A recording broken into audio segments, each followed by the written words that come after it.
He is often called the most famous actor whose face you don't know, and he's from Indianapolis. We are welcoming to the KJ Today Show actor Doug Jones. Well, hi, KJ. How are you today?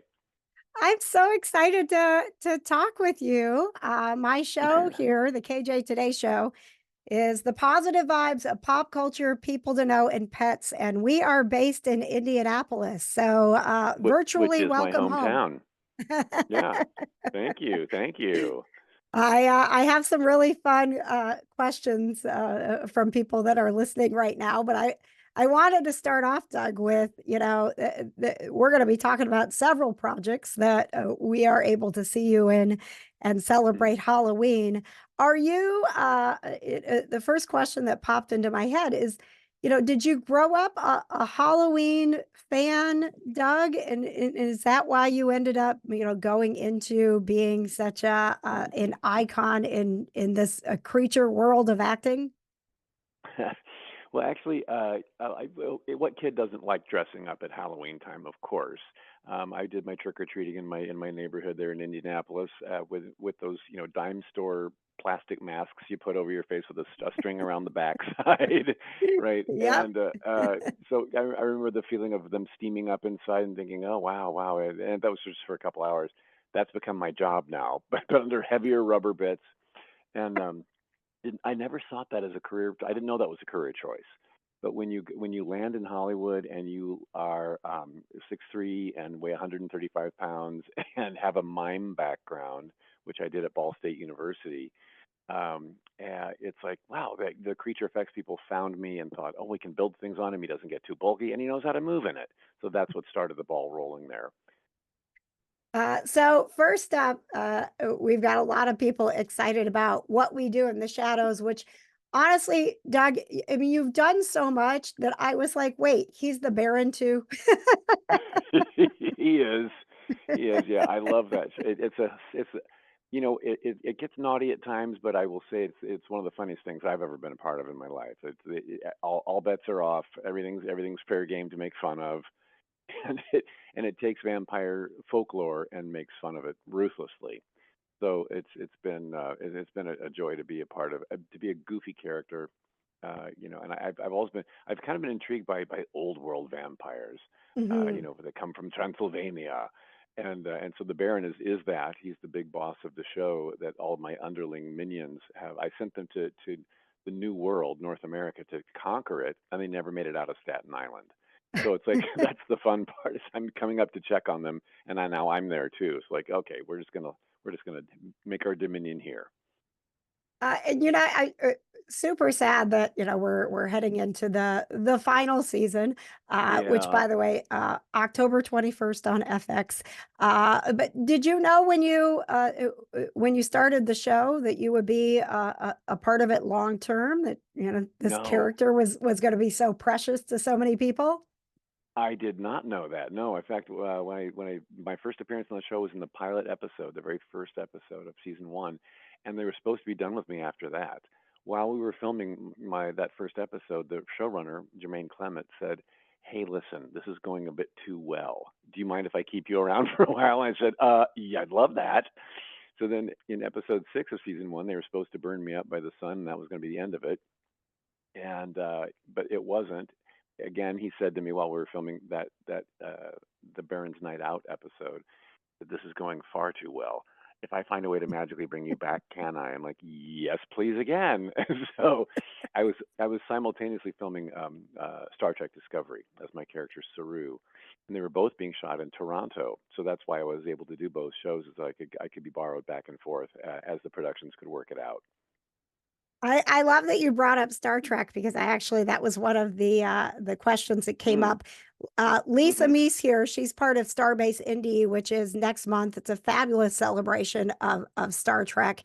And she actually wanted to ask about your character. And she said the way he moves, his arms is subtle, but definitely alien. Can you talk about that process for her of how you are able to kind of create that amazing body language and communicate when you're wearing the prosthetics and you know that people aren't actually seeing you? Right, right. Well, every character I've played over the 38 years I've been an actor, I want them all to be different from each other. I want them to have a different stance, different walk, different attitude. Depending on what the writers came up with and what the director wants from me. But very collaborative effort.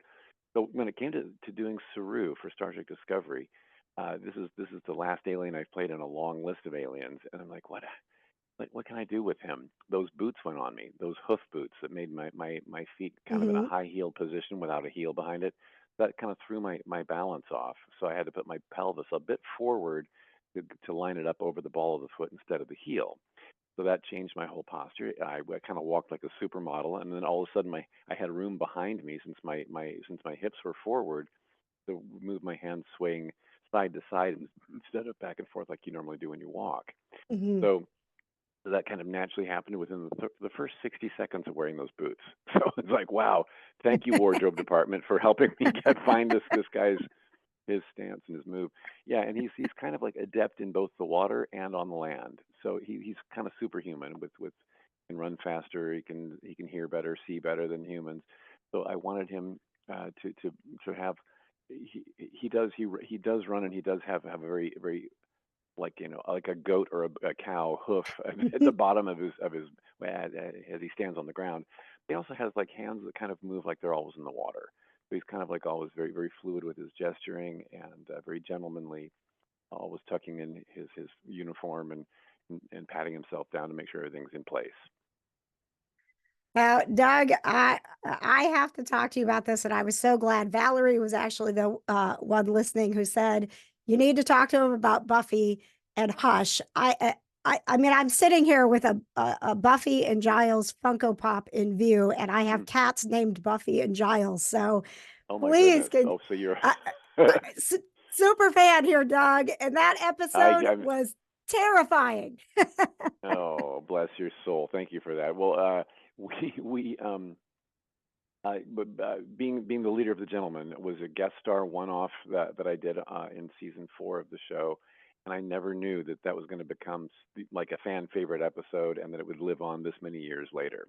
I filmed that in 1999, so it's been 25 years, and it's still every bit. The Buffy fans are loyal to this day, and so playing that silent character who tore people's hearts out was I've only creeped myself out twice watching my performance back. That was one of them. The other one was Wow. the pale man from Pan's Labyrinth, where I watched what I did, going, oh good heavens, what was I channeling? Good heavens, right? Well, it wasn't the gentleman was made into a Funko Pop. You've had multiple Funko Pops, but that's one of them, right? It is the gentleman is now. There's a second version that just came out too. There's a new gentleman character where I'm holding the box where I collected all the voices in Sunnyvale. So Yep. yeah, and Funko actually backed me up on this. They verified that I am the actor that has the most Funko Pop figures of my characters. I have 11 of them. 11 Oh my characters that have been gosh. made into Funkos. Yeah, That's so cool. kind Doug, of I know fun, you've right? got a lot of interviews to do today, and I don't want to let you go without talking about Nosferatu, a symphony of horror, Yeah, because this is really cool, right? This is a remake. it is. It's a remix, we're calling it, because Okay.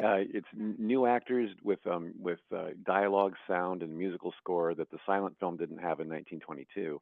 But we're using the 1922 film as a backdrop, which means we were filmed on a lot of green screen and digitally enhanced and added to the original film.